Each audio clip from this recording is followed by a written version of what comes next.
The Lord will be famous for his glorious Sankirtan movement. Please try for this with your heart and soul, and your life will be a successful mission. The letter was as good as Swamiji coming personally to open the storefront and begin preaching. It gave Satswarup full direction and inspiration, and it was personal. In the same letter, Prabhupada had written, I'm always aspiring after returning to your care and overload with you. I'm always aspiring after returning to your care and overload you with typewriting tasks. I hope we shall very soon meet again and help each other in the matter of discharging Krishna consciousness. I am now 90% all right, and I think I can return safe. This typewriting work is done by me. For 2 days, I am alone and doing everything myself as experiment. This proves that I am now well. Please offer my blessings to all the boys and girls there. In New Mexico, Subala was trying to arrange public speaking engagements for Prabhupada's return. And Prabhupada was encouraging him. If you think I can be on television by the first week in December, then you can arrange for it, because I must be in your country by the middle of November. Srila Prabhupada wrote to Janardhan in Montreal, answering his philosophical doubts and encouraging him to be patient with his spiritually reluctant wife. And to Rai Rama, who was editing Back to Godhead magazine in New York, he gave another kind of thoughtful assurance. I am very happy that since BTG is entrusted to you, the things are improving. This means that Krishna is giving you more and more facilities. Krishna is such a nice boss that he gives more facilities and improvements to the sincere servant. On October 9th, the day Prabhupada started for Kolkata, he left behind a different kind of letter for Sri Krishna Pandit. Prabhupada had been negotiating with Sri Krishna Pandit to purchase the Chippiwada temple for ISKCON, or at least to rent the single room through a formal contract. Prabhupada wanted the room in Delhi headquarters for printing his books. On the day of his departure, however, Sri Krishna Pandit was unavailable, and Prabhupada left him a short handwritten note. If you're not settling anything with the room, then I may not come back to Delhi anymore. I will go to USA directly from Calcutta via the Pacific route, for which Sri Dalmia Seth has already promised to take. Shri Prabhupada.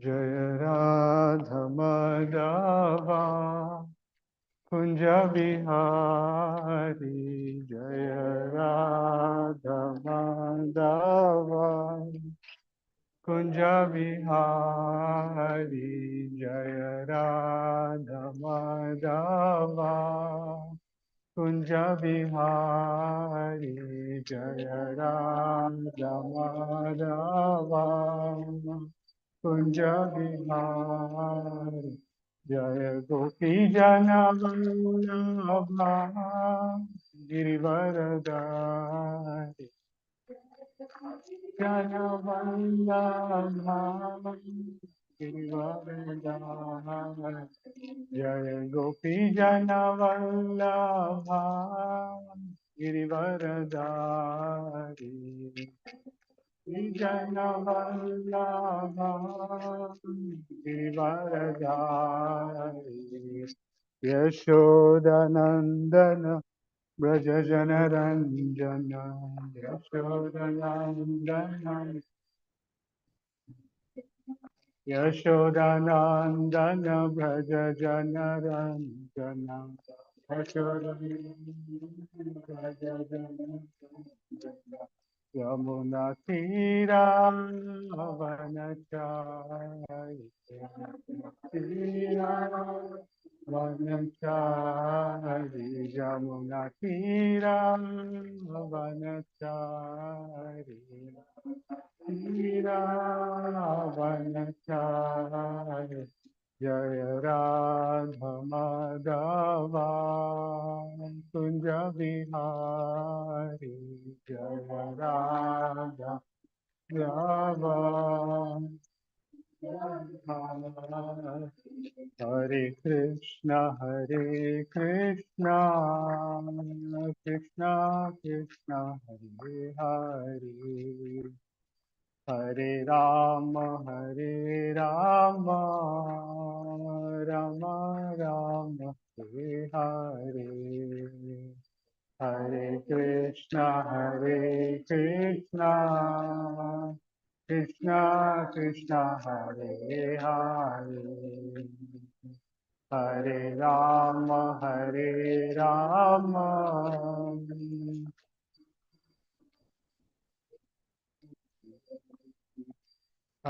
Krishna, Krishna Krishna, Hare Hare, Hare Rama, Rama Rama, Hare Hare. Hare Krishna, Krishna Krishna, Hare Hare, Hare Rama, Rama Rama, Hare Krishna, Krishna Krishna, Hare Hare, Hare Rama, Rama Rama, Hare Hare Krishna, Hare Hare Rama, Rama Rama, Hare Hare. Jai Shri Radha, Jai Shri Radha Ki Jai, Jai Shri Gaurnitai Ki Jai, Jagannath Bhavi Prabhupada. Om Namo Bhagavate Vasudevaya. Om Om Namo Bhagavate Vasudevaya.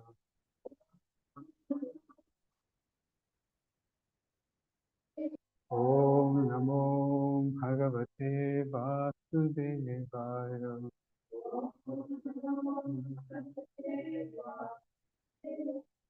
Narayanam Namaskritya Naram Shaiva Naram Samam Devim Saraswati Vyasam Tato Jayamudire Nashtaprayeshu Bhadreshu Nityam Bhagavatam Sevaya Bhagavati Uttama Shloke Bhakti Bhavati Naiti. Hare Krishna. Today we continue reading from Srimad Bhagavatam, 5th canto. Today we're reading the 7th text. Katvam chiki shashi chakim munivadya shaile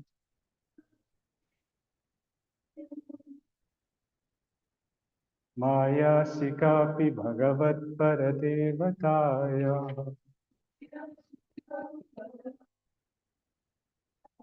Vijye vivashi dhanusi suvedatmanote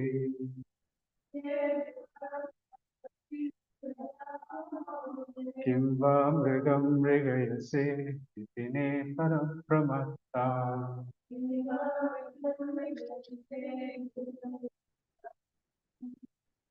Katvam chiki shashi chakim munivarya shaile Maya sikapi bhagavat paradevataya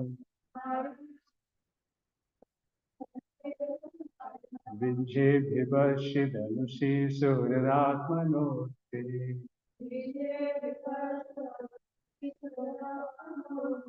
Kimpa mriga mrigayase ne pramata.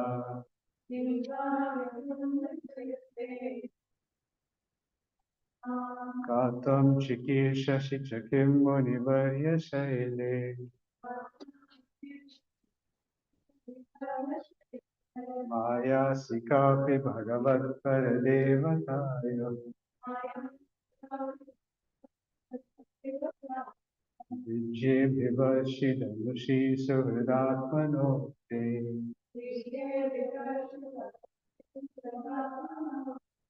Kimva Mrigan Mrigayase Me Pramata.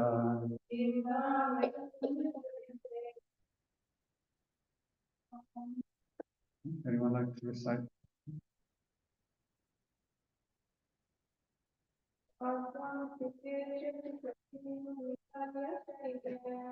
Atam Chikishashi Chakim Munivarya Shaile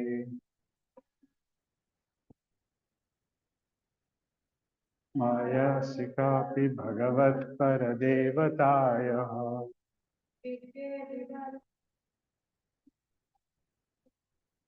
Vinje Bhivarshi Dhanushi Suhridatmanote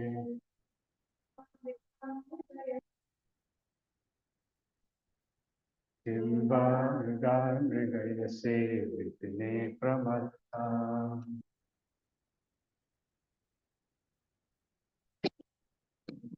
Katam Chikeshashi Chakim Munivarya Shaile Maya Sikapi Bhagavat Paradevataya Vinye Vivarshi Dhanushi Suhridatmanote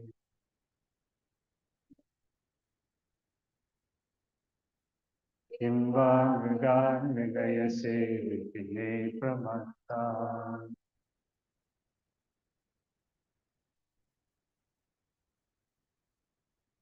Synonyms: Ka, who, Tvam, are you, Chikishashi, are you trying to do, Cha, also, Kim, what, Munivarya, O best of Munis, Shaile, on this hill, Maya, illusory potency, Asi, are you, Kapi, some, Bhagavat, the Supreme Personality of Godhead, Paradevataya, of the Transcendental Lord, Vijay, without strength, Hibashi, you are carrying, Dhanushi, two bows, Suhrit, of a friend, Atmanaha, of yourself, Arte, for the sake, Kimba, or Mrigan, forest animal, Mirghayase, are you trying to hunt, Vipine, in this forest, Pramatan, who are materially maddened. Translation and purport by His Divine Grace, A.C. Bhaktivedanta Swami, Srila Prabhupada. Is your translation? The prince mistakenly addressed the Apsara. O best of saintly persons, who are you? Why are you on this hill? And what do you want to do? Are you one of the illusory potencies of the Supreme Personality of God? You seem to be carrying two bows without strings. What is the reason you carry these bows? Is it for some purpose of your own or for the sake of a friend? Perhaps you carry them to kill the mad animal. Purport. While undergoing severe penances in the forest, Agnidra was captivated by the movements of Purvachit, the girl sent by Lord Brahma. As stated in Bhagavad Gita, Kame stays there, Hitagya. When one becomes lusty, he loses his intelligence. Therefore, Agnidra, having lost his intelligence, could not distinguish whether Purvachiti was male or female. He mistook her for a Muniputra, the son of a saintly person in the forest.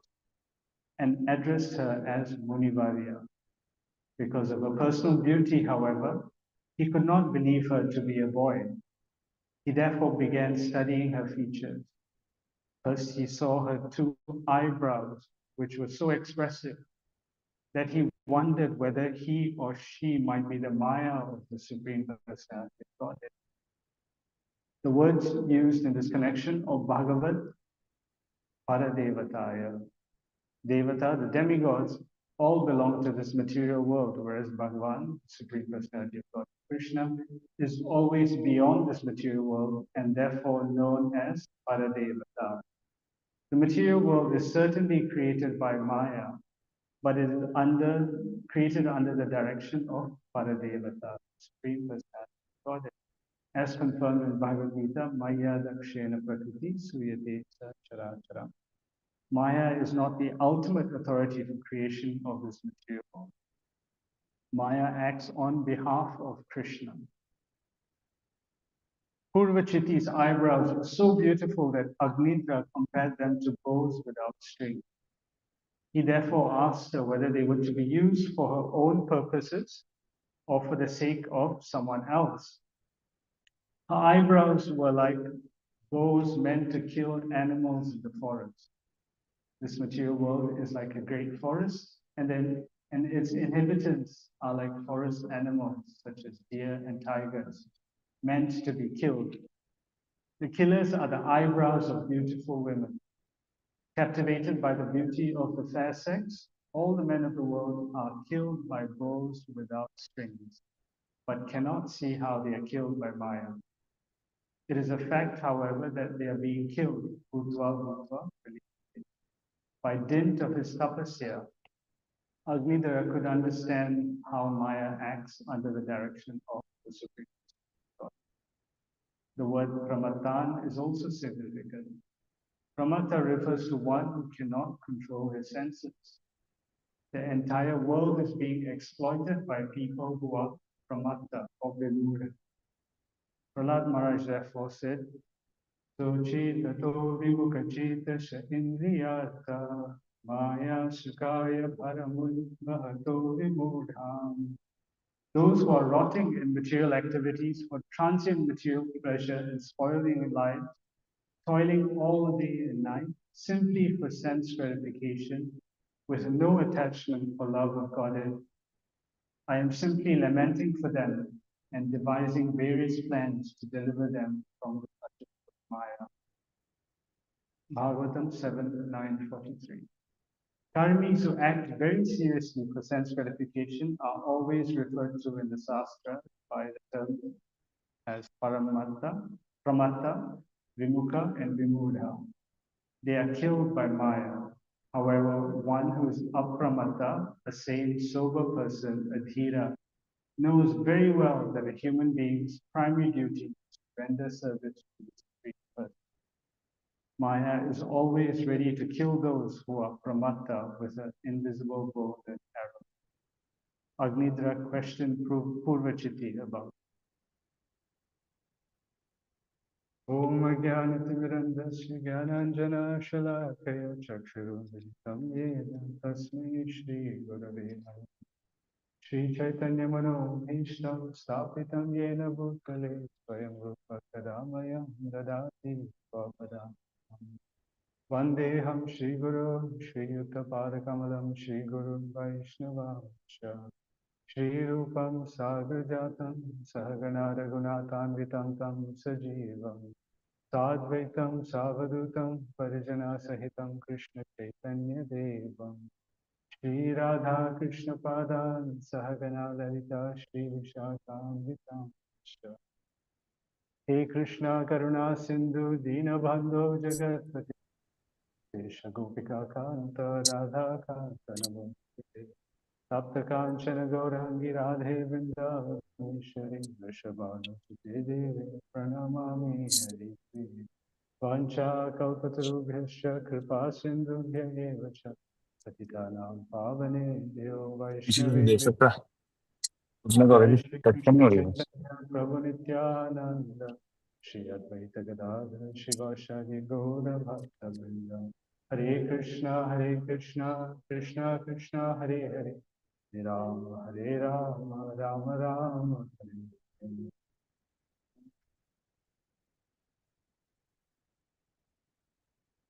Om Vishnu Pai, Krishna Krishna, Srimati Bhakti Vedanta Swami Namini, Namaste Saraswati Devi, Gauravani Tarini, Nirvishesha Srinivas Tasha Pradesh, Mukha Karoti Vachalam Pangum Rangayate Girimya Padamaham Vande Shri Guru Dinakarinam Paramanandamalam Shri Chaitanya. Hare Krishna, so we're continuing discussing the activities of Maharaj Angidra. So we understand this canto begins with the descriptions of the pastimes of King Priyavrata, Prince Priyavrata, who became the king. And just as any saintly king, when it comes time for him to give up towards the end of life, he gives up the kingdom to a qualified son, and he performs devotional service and perfects his life.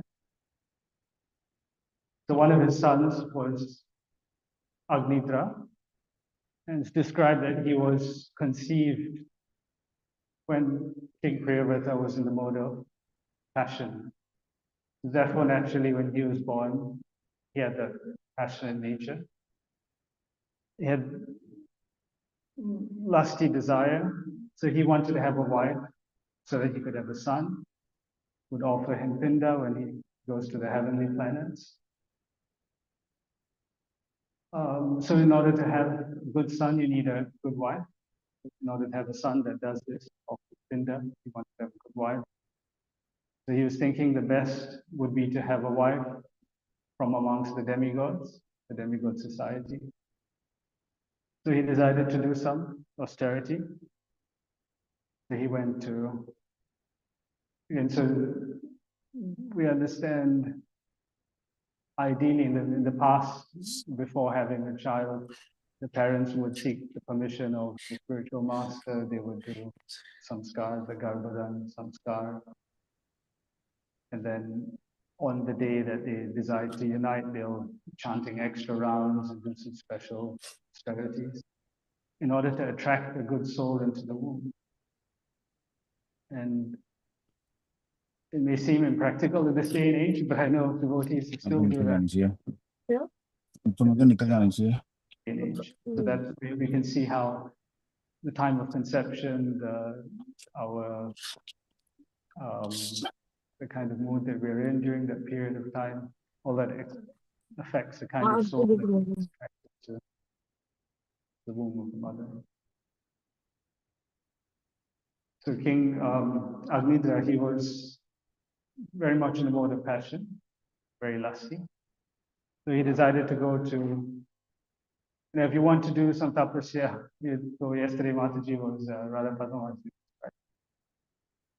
If someone wants to go to do tapasya once the goal is self-realization, then he'll go away to some forest somewhere away from crowds, do some tapasya. But he decided to go to the Mandra hill where all the demigods would visit Mataji's. It's not the best place to do tapasya. I mean, you don't go to a movie theater, restaurant, and sit down and do chanting.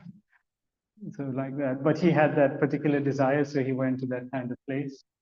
And Lord Brahma fulfilled his desire, and he sent an apsara by the name of Purvachiti.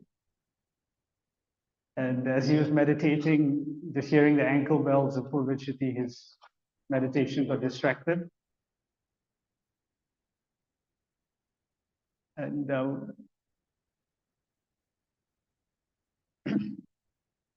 so he was meditating, and you're supposed to, you can't close your eyes fully when you're meditating, you fall asleep. You got to keep it half open, half closed.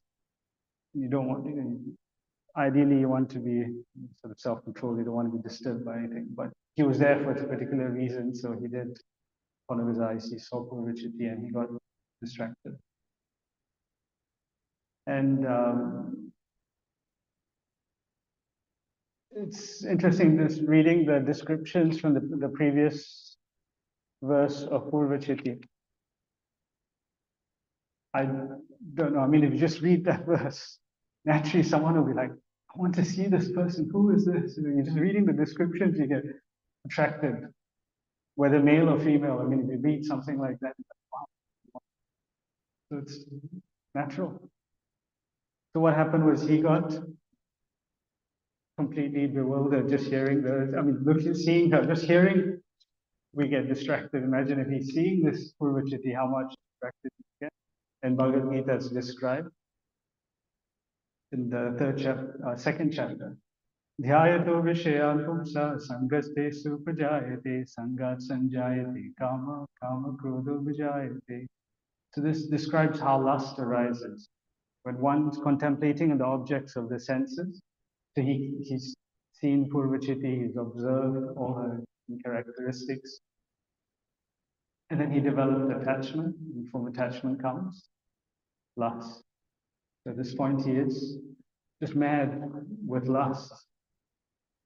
His heart his lusty desires have been awakened, and he's lost his intelligence. Prabhupada says, Kama state, hitagyan. So the lust clouded his intelligence.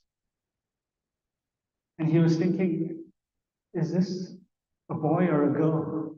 So he starts glorifying this as Munivarya, the son, the best of the Munis. Now he was there to do some austerity, to get a beautiful wife amongst the demigods. So he was thinking, who is this Muni? Maybe he is here to also do austerity, like he is also here to look for a nice wife. But then studying her features, he thought, no, maybe it's a girl. And Prabhupada says, because he's done a little bit of tapasya, he could understand. Because he says, are you Maya, the illusory energy Maya, or the Supreme Personality of God? So doing a little bit of tapasya, he could understand that, yes, Maya is the external energy of Krishna. But that's as far as he could understand, because he didn't do devotional service. Krishna reserves the right, and he says, Naham Prakasha Sarvasya Yoga Maya Samani. So Krishna won't reveal his full self to anyone unless one is a devotee. So, but this external feature of Krishna, by doing some tapasya, we may be able to understand like how to understand. So, and yeah, he could understand that Krishna is not of the material world. He could understand that Krishna is completely spiritual. So he addresses Maya's controller as Paradevataya, as one who's above this material world, is Krishna. And then he describes the eyebrows of Purvachiti, how they're like bows, two bows. And these bows don't have any strings attached. But he's saying what are the purpose of these two bows? He says, are they to kill these animals in the forest? This forest refers to the material world. And the animals, they refer to the human beings or men in this world who are captivated by Maya, by bows without strings, and by arrows that we can't even perceive. And immediately one gets captivated by Cupid.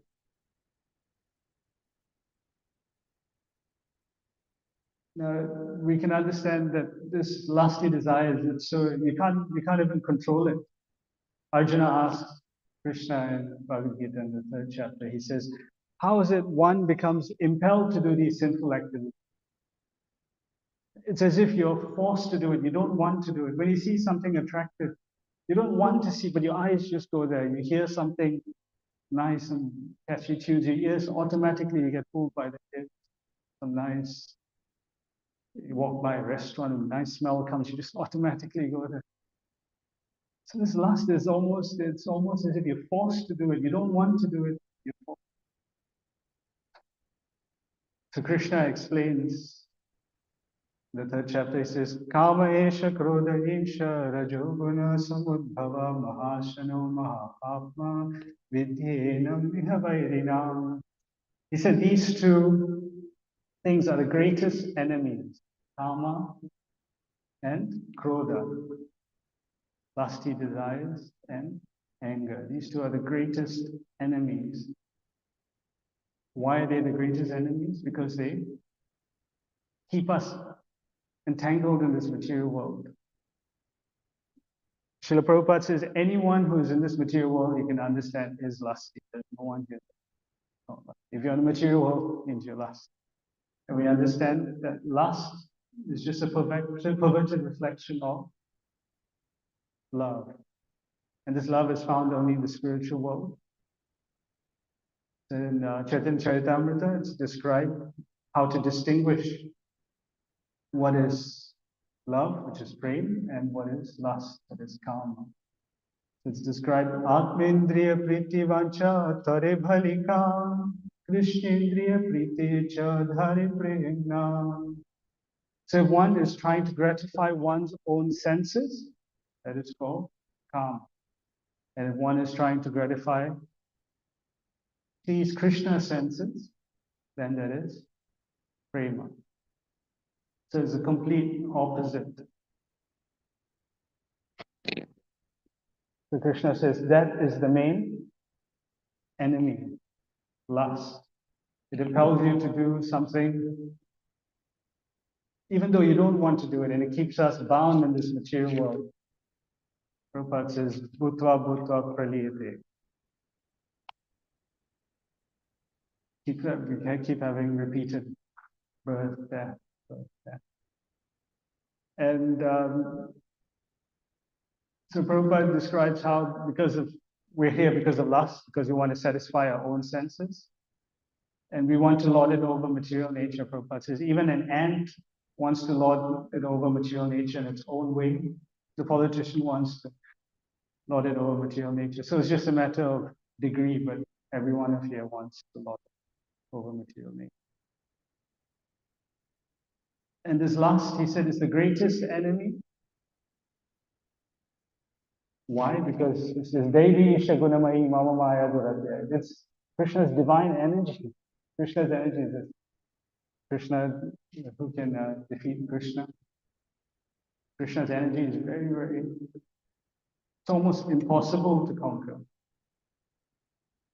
And we understand that we should not be overconfident.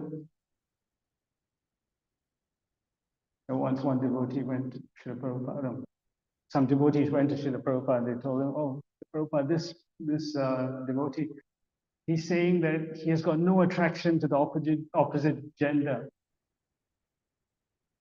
And he was thinking he's conquered lust, he's got no. And Prabhupada told those devotees, he said, oh, I think he's got a medical problem, ask him to see a doctor. Maybe he's impotent. It's impossible. It's almost the material world. It's your self-realized. Even a self-realized person will not say that he has conquered Maya. Somebody else, maybe a reporter asked Prabhupada, what do you pray for? Then Prabhupada says, I pray that I do not become a victim of Maya. Yeah, that was another time, I think. Oh, maybe 2 different times. But that's Prabhupada's humility. Even he doesn't say that I've conquered lust.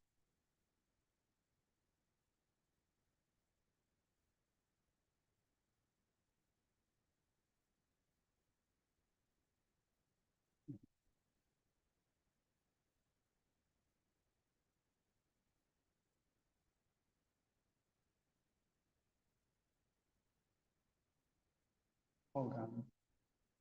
I'm a victim of Maya. So once we were on a walk, so there's a repeated question I asked, because I have many anarthas, many lusty desires. So I've asked this question to my spiritual master, about something. They're always asking at the wrong time because there are always different people around, so it's not a specific answer. So one time there were some brahmacharis and him and myself.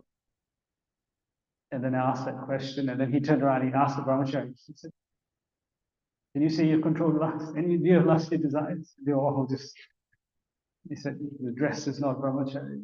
Then he turned around and he said, even I won't dare say that that I have no lusty.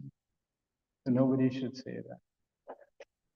So in Srimad Bhagavatam, there are many examples or many pastimes of devotees who have succumbed to lusty desire. But some as a lesson for us to learn.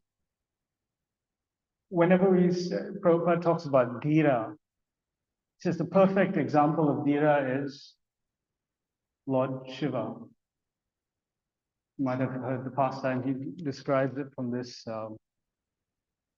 drama by the name of Kalidas or Kumara Sambhava. So he quotes that quite often. So there, this poet describes how Lord Shiva, after the whole episode of Daksha, he comes down and he's meditating. And Lord Shiva's name is also known as Digambar. Digambar means one whose clothes are the directions.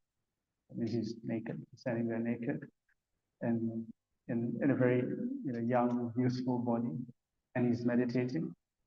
And the Devatas, they need someone to protect them, so they're saying, look, we need a son. So they send Lord Shiva's consort, Uma. And so she was a young girl, and they said, look, you have to go and get a son from Lord Shiva. And she was saying, how am I going to get, Lord Shiva is meditating. He said, no, you go there and you try to entice him. So Lord Shiva was there meditating, and she went and she was somehow trying to agitate him. So he is in the prime of his youth, completely naked, standing there. And this is the most, his eternal consort, the most attractive person. And she's doing all sorts of things around him to distract him, but he didn't get it. And she even is described that he even tugged his generating organ, and he was still completely undisturbed. Prabhupada said this is the highest example of a dhira. And in another pastime, Lord Shiva, he's sitting on his lap, speaking to an assembly of sadhus, and he's embracing his wife. And he's going, can you imagine if somebody sitting with their wife on their lap and speaking Bhagavatam, who will listen to such a person is completely lost. But he was glorified. He's saying how wonderful is Lord Shiva that he has his wife on his lap, embracing her, but he's completely unattached, and he's able to speak to him.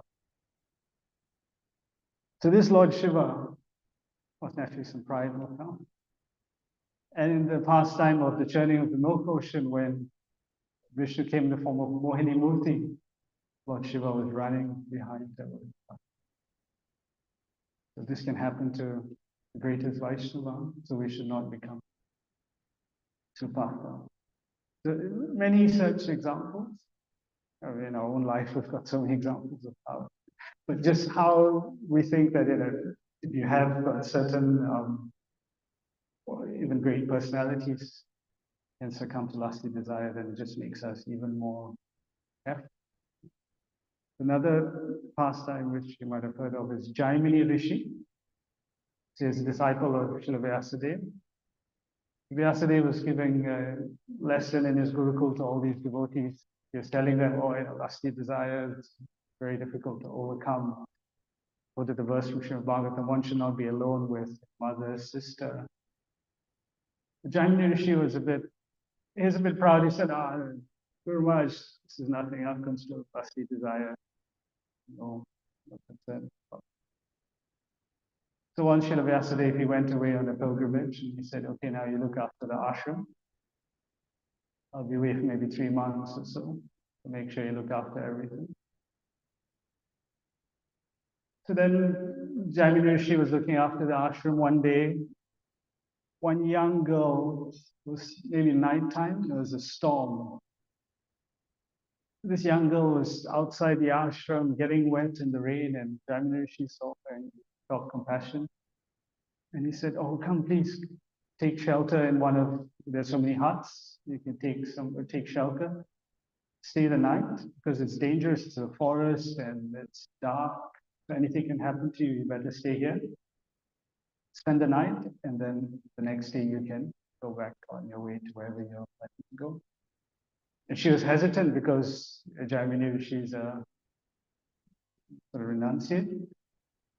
And he said, no, don't worry, you sleep in the hut, I will sleep outside, and nothing will happen. So she agreed. And then she was still a little bit hesitant. So he said, okay, go into the hut, lock the door, and don't let anybody in. Even if I come and knock the door, don't let me come in. She thought, okay, that's a good plan. So she went into the room, she locked the door. And Jamila Rishi was trying to sit outside, and he was doing his tapasya, doing his chanting, Hare Krishna. But he couldn't concentrate, because every time he was doing, he started remembering that young girl that he just brought to the ashram. So again, he's contemplating. Instead of doing his tapasya, his bhajan, he's thinking, he's overcome with lust. And then when lust happens, your intelligence is lost. So he went to the hut and started knocking the door. And let me in. And the lady said, no, I can't let you in. Jaimini Rishi said I shouldn't let anyone in. He said, oh, I'm Jaimini Rishi, I'm telling you, let me in. He said, no. Jaimini Rishi said, even if I come, don't let me in. Then thinking, what to do? So then he climbed on the roof, and there was a hole in the roof, and he jumped into the roof, or jumped into the room. And he he told the girl, I've got a desire to enjoy with you, will you marry me? She said, okay, I can, but I can't marry you here in this hut. There's a nice temple of Durga nearby. So can you bring me to the temple and we'll get married? He said, okay. He said, but you have to do one thing. You have to crawl on your fours and I'll sit on top of you. And you've got to paint your face black like a donkey. And he was thinking, okay, it's nighttime, so nobody's going to see, nobody will recognize him. So he painted his face, he was walking on his paws, and this girl was sitting on his back. And he walked all the way to the temple. And then he offloaded the girl. The girl got off, and then he stood up and he turned around, and the girl turned into Vyasadeva. And he was shocked. She said, Guru Maharaj! He said, yes, what did I tell you? He said, oh yes, Guru Maharaj, you're right. Maya is very difficult to overcome. Lusty desire is very, very difficult to overcome. Even Chaitanya Mahaprabhu, who's God himself, he says, sex life is so strong that even if I see a wooden form of a female, I can become excited. This is God himself teaching that one should not be too confident. He can conquer Maya, especially lust, by himself on his own strength. In Bhagavad Gita, Krishna describes the characteristics of this love, of this lust. He says the happiness that's derived from this lust it appears like nectar in the beginning and it's poison in the end. So Prabhupada gives an example of how a man sees a woman and then they have so much happiness from that union. Congratulations. You understand that happiness. Yeah. But I think we're talking about material, man and woman. So what happens is that happiness, and then after that, what happens? And then there's a fight, and then husband ends up in distress, or even at the end of life, no one's going to live forever together. At the end of life, they'll be separate, and they'll be distressed. So in the material life, if we satisfy lusty desires, in the beginning it might seem like nectar, but it always ends with distress. So where is this lust located? Is this located in the sense object? Agnidra was captivated by the eyebrows of Purvajiti. So the lust is located in the eyebrows. We all have eyebrows. The man has eyebrows. So it's not the eyebrows. It's not the objects of the senses, but it's the perception of the senses. The sense perception is where the lust lies. Krishna explains again in Bhagavad Gita, the third chapter, that three places where lust resides. It's karma. The senses, the mind, and the intelligence. That's where the lust resides. So he described that the greatest enemy is karma and krodha. Then he describes how this enemy has captured all the strategic position. When someone takes over the country, they're not going to go and sit in the restaurant, they're going to go to the military bases, to the parliament house. Like that, lust has got the most important places: senses, mind, and the intelligence. And in order to conquer this enemy, we need to know where the enemy is. So Krishna is giving us a clue. He says, look, this is where you can find lust. And if you know where to find it, then you can overcome the enemy. So he describes that mind is the center of the senses, and the mind is the reservoir of all the different ideas for sense gratification. The mind has got so many ways that he wants to enjoy himself, and it uses the senses to somehow or other get that enjoyment. And he says, Prabhupada explains in the purport that the intelligence is the capital, that's a capital city, capture the capital. And that intelligence is the next door neighbor to the soul. And what it does is the lusty desires, the lusty intelligence, it covers the soul, it causes the soul to acquire a false ego.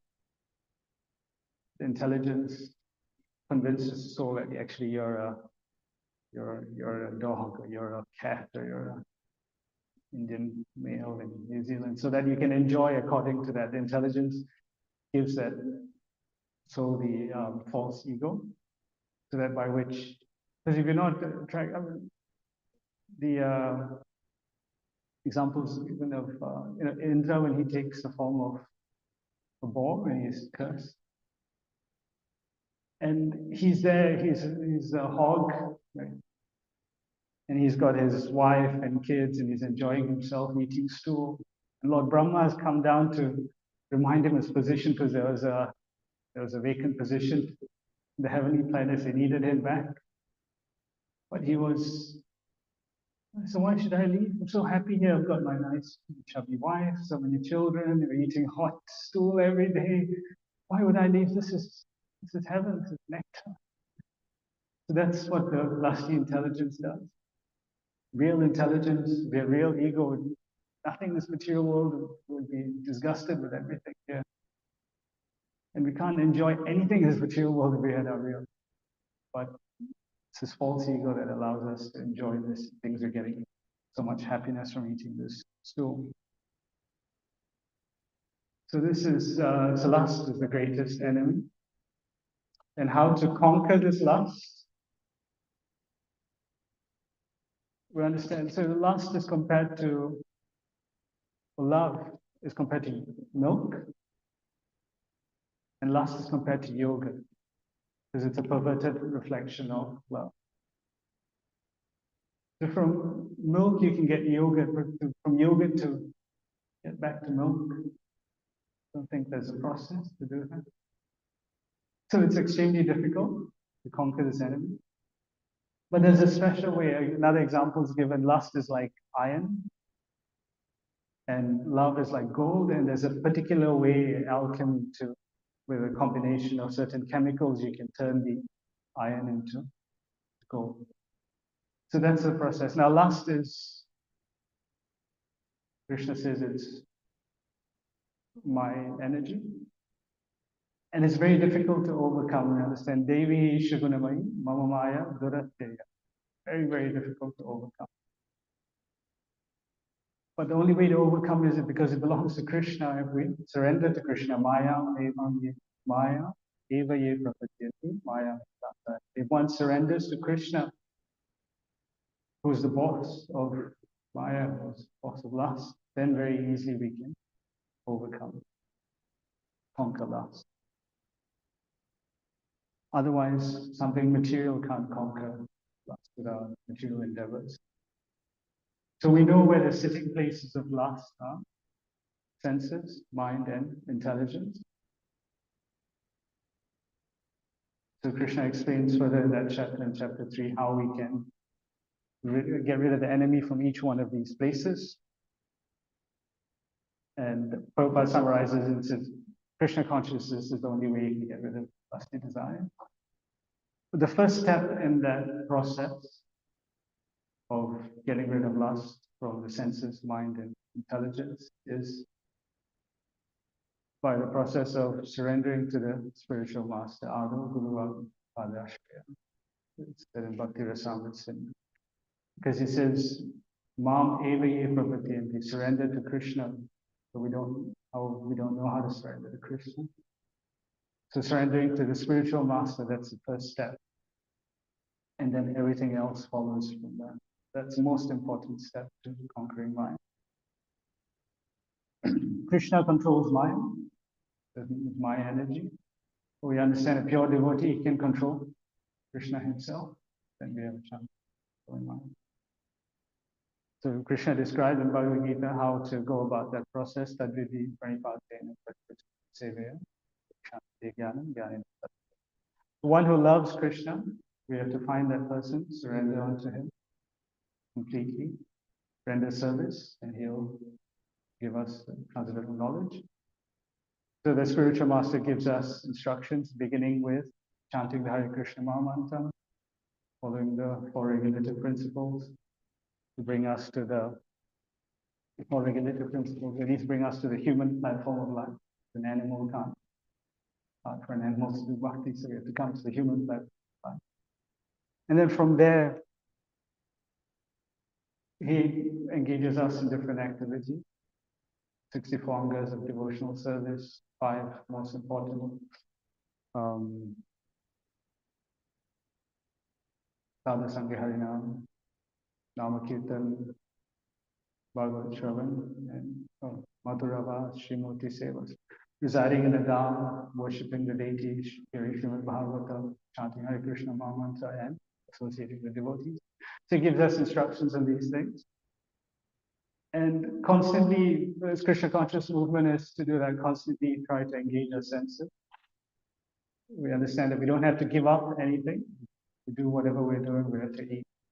A common example is that we have to use our tongue. So instead of talking Gramya Katha, we speak about Krishna. Instead of eating all sorts of food, we eat Krishna Prasad. And it's not that we don't have any engagement for our senses. We utilize our senses instead of satisfying our own senses, we satisfy ourselves. It's described that as you do this, it's not an artificial process.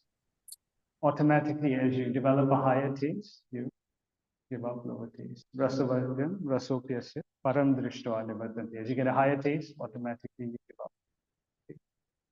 And the commonest practical example is we see how many of us might have come to Krishna consciousness by eating prasad. And prior to eating prasad, we would have enjoyed many different things in different restaurants, so many different kinds of things to eat. But after coming to Krishna consciousness and eating Krishna prasad, you don't have any, it might be the most tastiest food in some restaurant. Everyone's talking about it, there are long queues, but you have no interest in it. Even a simple rice dal sabji, you relish it so much because you've got a higher taste. So in this way, by engaging our senses in serving Krishna, we can slowly conquer lusty desire. And one of the common examples we see in Bhagavatam is pastime of Ambarish Maharaj, how he used all his senses in Krishna. So the Savimana Krishna Padara Vindayo, the Vajam Vaikunta Gunam Asa. Karo Harin Mandir Marjana. So his mind was always engaged in thinking about Krishna. He's always speaking about Krishna. His hands were used in cleaning the Lord's temple, legs, walking to the Lord's temple, doing parikrama, going to pilgrimage places. The sense of touch, worshipping deities or touching serving the devotees of the Lord, the smelling tulasi leaves offered to the Lord. So like that, he had no desire for sense, and he was a king, so he had whatever sense gratification he wanted was at his. Yeah, he engaged all his senses in serving Krishna, or pleasing Krishna, and therefore he was able to conquer lasting desire. So that's attacking lust that's sitting in the senses. The other place that the lust is residing in is in the mind. And again, the easiest way to conquer that is by always thinking of Krishna, and that's all our practices are aimed at that. Always remember Krishna, never forget Krishna.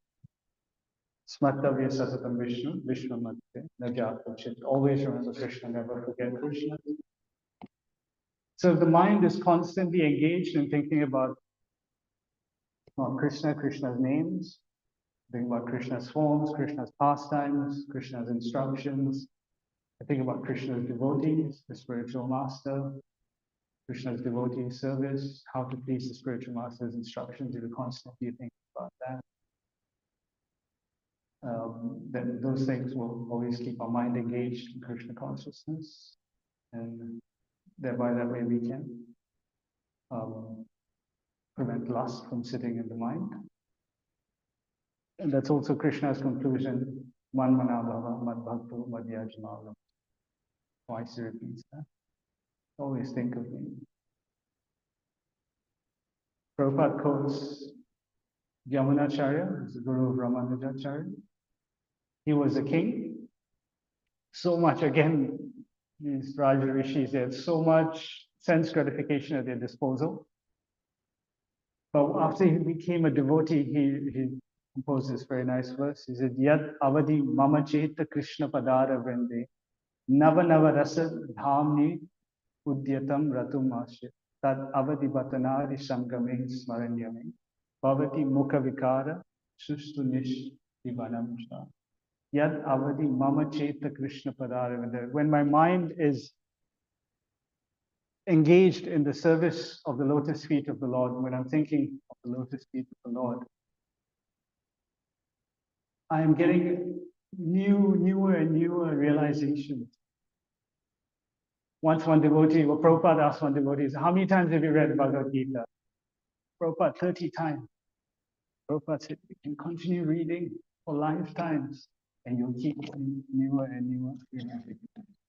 If you read the same verse today, and maybe a year later, you read the verse again, Krishna reveals so many other things. So many new things will keep coming as we do more devotional service. To please the spiritual master, because this is not by sort of material process of reading and doing some research and hearing so many different commentaries and that help. But it's described that this is a revelation.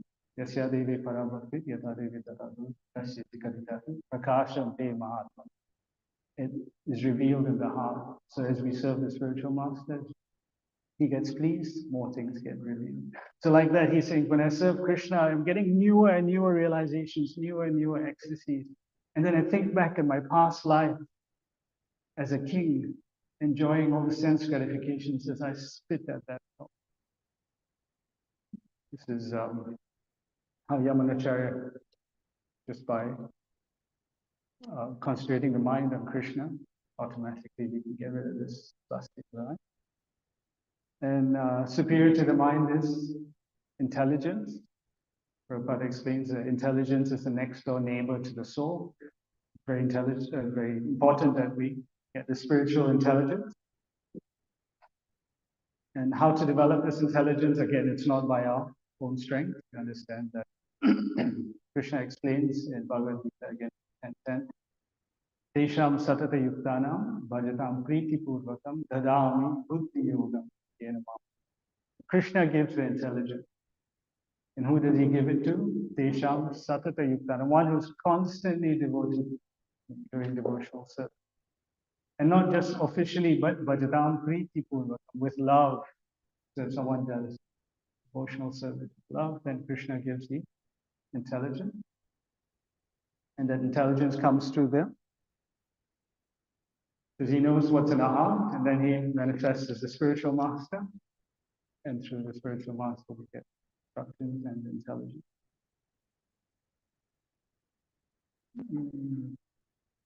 So the initial point, or the most vital point to controlling lust, is to serve the pure devotee of the Lord, who is a lover of Krishna, who can convert the iron into gold, the yogurt back to milk. Of course, they're very general instructions for everyone, but then they're very specific instructions to each. And everyone's got a similar disease, but different stages of the disease. Some are acute, some are chronic. So according to that, the spiritual master can give very specific instructions on how to conquer. And sometimes the spiritual master might say, you know, don't go to that particular place. He said, no, you don't go there. He sends someone else there, maybe trying to protect you from becoming a victim. Sometimes one may ask spiritual master, well, how do you conquer lust? And one time he might say, okay, don't eat spicy food, don't eat palatable dishes, don't eat too sweet things. Another time, he might, one time, spiritual master is holding us about Swami Maharaj. He got a message from a brahmachari who showed a preaching program. And I looked at the picture, I was like, wow, amazed. There are like 100 people in a village. You're sitting and giving class. I thought, it's amazing. And Maharaj would say something very encouraging to him. But his response was, it's nice, but there are too many Matajis sitting in front of you. Shouldn't be like this. He said, where the Prabhu said, Prabhu should sit there, or you should turn and face a different direction. So there was a specific, like that, they're general instructions, but there'll be very specific instructions depending on the stage. Not all of us are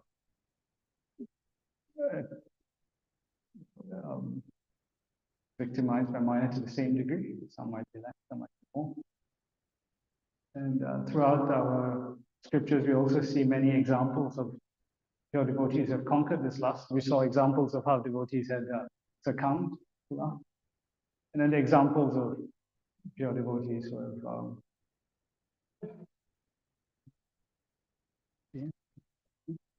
Haridas Thakur is an example, to the point that he not only just conquered lust, but the embodiment of lust, the boss of lust, in a way. Maya Devi herself became his disciple. She came in after 3 days. What to talk about lust, but the personification of lust. Maya Devi herself became his disciple. We'll just end with one pastime, which is Chaitanya Charitamrita. It describes how a devotee succumbed to lust and also how he got out of lust with a full cycle. This is an example of Kala Krishna Das, who was serving Chaitanya Mahaprabhu in the South India tour. And he was doing wonderful service to Chaitanya Mahaprabhu. When he was right next to serving God personally. And to describe when he was in near South India, there were these Bhattataris, these gypsies, and they managed to capture him. He became captivated. Again, Dhyayato Vishayantam. Just by thinking and meditating, he became attracted and he left to the gypsies. And Chaitanya Mahaprabhu had to go there and drag him by his hair. And they were trying to kill him. They were throwing weapons at Chaitanya Mahaprabhu, but nothing, they couldn't do anything. The weapons they boomeranged back to the gypsies themselves, and they were killing the gypsies. So this Chaitanya Mahaprabhu saved him. Chaitanya Mahaprabhu was very, very upset because he had all these lusty desires. But because they were traveling, Chaitanya Mahaprabhu kept him until he returned back to Jagannath Puri. And then he said, I can't keep Kala Krishna Das with me anymore because he has got so much lusty desire. So someone can be right next to the Lord, serving God personally, and still succumb to Maya. Maya is so strong. So one should not be too overconfident. But Chaitanya Mahaprabhu just didn't leave him there with the gypsies and leave. He went back, dragged him. So any service we do to Krishna, Krishna never forgets. Swalpamapiyasya dharmasya prayate mahatopaya. Chaitanya Mahaprabhu will never forget, and he will always save us. So we have that we have that confidence that, look, we're not pure devotees. We're going to succumb to Maya, but we're trying. The Lord will appreciate that, the spiritual master.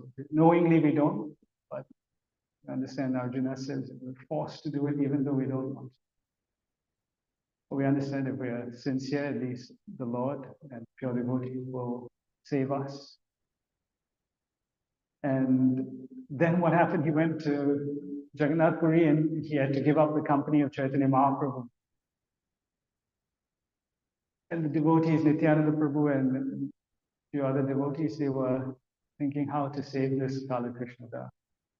Because if God rejects you, then it's described if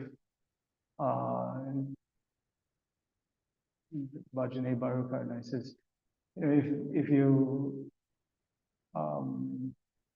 offend the Krishna, then by chanting the holy name you can redeem, but if you offend a devotee, you can't. But here, God himself rejected him and said, no, you can't be in my service anymore. But these devotees, they were somehow trying to save Kala Krishna Das. So devotees are very merciful. We may fall down, might have some lusty desires, but we take shelter of the devotee. So what the devotees did, they said, look, you have traveled for so many months, years with Chaitanya Mahaprabhu. So what you do now is you go to Sachimata's house and you tell her that Chaitanya Mahaprabhu is back and describe all the pastimes of the, and go around to all the other devotees, describe the pastimes. Because you were with Chaitanya Mahaprabhu in the South India tour, you have seen so many things, how Chaitanya Mahaprabhu met so many different devotees. Describe all this to them. This is your service. So by doing Harikatha, by describing the pastimes of Chaitanya Mahaprabhu, by serving devotees, Hare Krishna got rid of whatever lusty desire was in his heart. And those pastimes, he was partially responsible for those pastimes appearing in Chaitanya Charitamrita. And we are reading about it, so he's still serving us now. So he's serving devotees now. So we can see that lusty desires, they are not easy to overcome. But with spiritual strength, by surrendering to the spiritual master, by the mercy of the devotees, by engaging in Krishna's service, can be overcome. And that will end here. Taking a little bit more time. There's a few purports back that Prabhupada described this very nice verse from Chaitanya Chandramrita by Prabodhananda Saraswati. That just describes how fortunate we are in this material world to have taken birth in this particular time, to have come in contact with devotees, especially in the parampara of the Gaudiya Vaishnava Sampradaya. Because in other times it's very difficult to control that. But here we find Chaitanya Mahaprabhu's very special mercy. Just take a minute or two. So he describes, you might have heard this, Kaivalyam narakayate tridasapure akaya pushpayate Durdantendriya kala satpapatalim prokta dhamstrayate. Vishwam Purna Sukayate Vidimahe Radichatitayate Yatkarunya Kataksha Vaibhavavatam Tam Ravi Vastuma.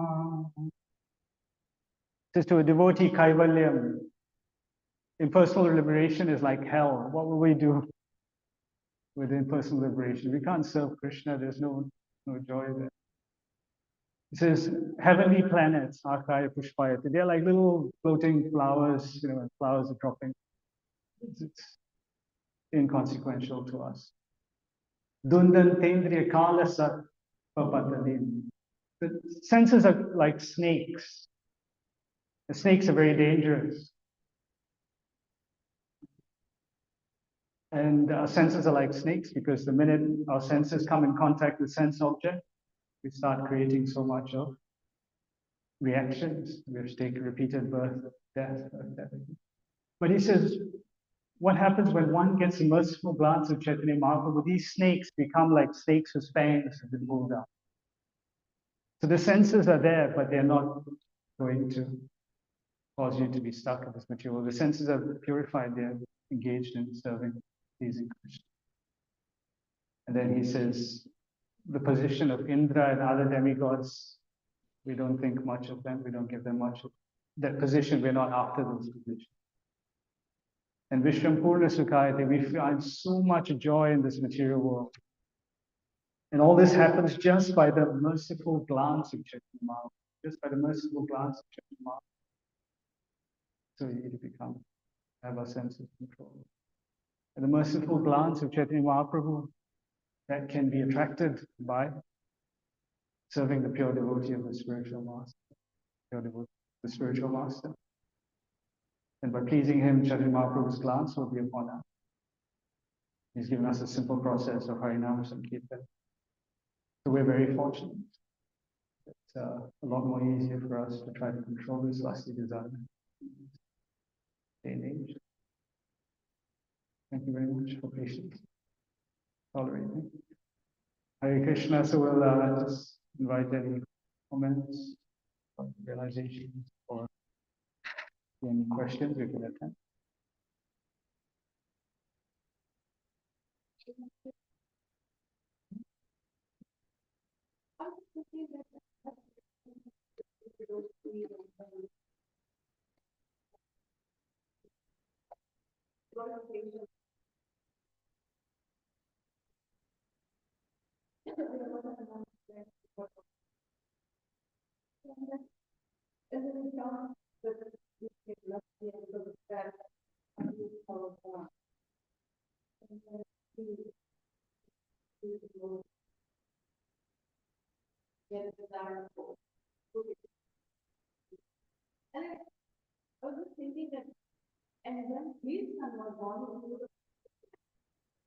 Mhm.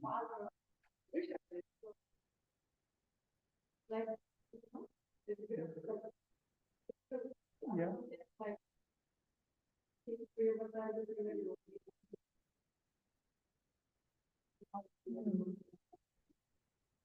And with Hiranyakashipu and then his son Prahlad Maharaj, pure devotee. Okay, so one is the consciousness of the family, or about the parents at the time of conception. The other thing, if the Lord decides to come during that time, then everything else. So that's the Lord's plan, if He's planning to come. And somewhere along the way, in some instances, is the intervention of a pure devotee of the Lord, like Narada Muni. Narada Muni, like Prahlad Maharaj when he was in the womb of his mother. So it's not necessary that a Brahmana's son is a Brahmana or a lawyer's son is a high court judge's son is a high court. That can be devotees born in demonic families. And, my parents might be demonic. Hopefully, I'm we don't know. So, my speculation. But nice question. We can ask a few more people to get some clarification on.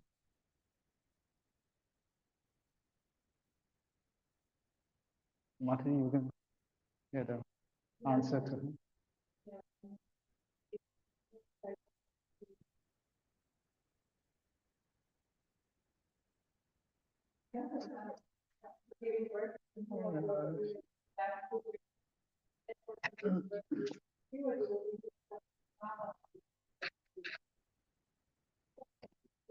Yeah, some of those things aren't, the Lord desires. That may not be necessary due to karma. It doesn't have to be that you have to have a non-devotee father and then a devotee non-devotee. It's not like yeah. Thank you very much. Hare Krishna, Granthra Srimad Bhagavatam, Jai Prabhupada, Thakur, Divancha Gauru, Vishnu Kapasa, Vaidyanatha, Vaishnava.